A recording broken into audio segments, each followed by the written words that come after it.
Quiet Stories PH.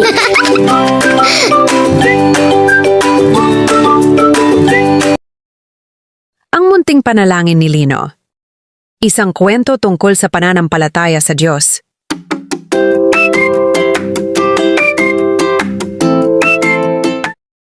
Si Lino ay isang siyam na taong gulang na batang lalaki na nakatira sa paanan ng bundok. Kasama niya sa buhay ang kanyang lolo Lando, isang matandang magsasaka. Araw-araw tumutulong si Lino sa pagtatanim ng gulay, pagdidilig ng halaman at pag-aalaga ng manok. Kahit mahirap ang buhay, masaya si Lino dahil mahal niya ang kalikasan at mahal niya ang Diyos.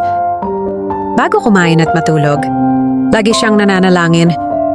Salamat po, Diyos, sa simpleng hapunan namin. Ingatan niyo po si Lolo at ang aming mga tanim.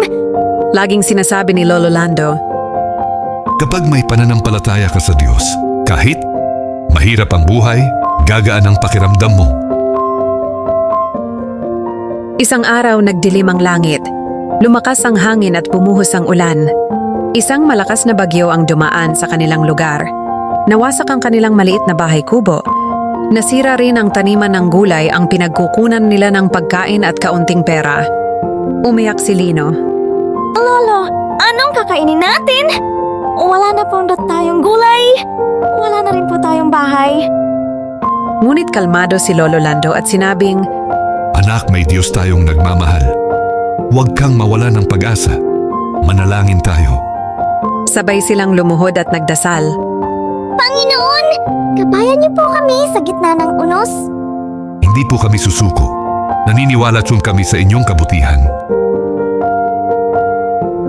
Kinabukasan may mga taong mula sa simbahan ang dumating.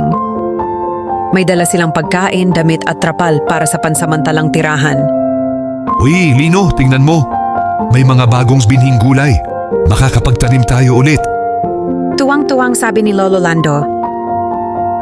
Nagpasalamat si Lino sa Diyos sa kanyang puso. Salamat po, Diyos. Akala ko wala ng pag-asa, pero hindi niyo po kami pinabayaan. Habang nagtatanim muli ng mga buto, ngumiti si Lino. Kapag may pananampalataya, naging may pag-asa. Makalipas ang ilang buwan, muling nabumunga ang taniman nila. Mas masagana pa ito kaysa dati. Dahil sa tulong ng komunidad, nakapagpatayo sila ng mas matibay na bahay. Si Lino ay naging mas masipag, mas masaya, at mas mapagpasalamat sa Diyos. Araw-araw hindi siya nakakalimot manalangin.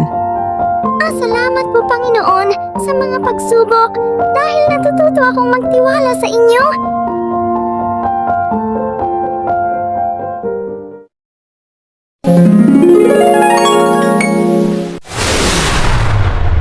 Ang aral ng kwento ay, huwag mawalan ng pag-asa kahit sa gitna ng problema. Ang pananampalataya sa Diyos ang nagbibigay ng lakas, pag-asa at himala sa tamang panahon.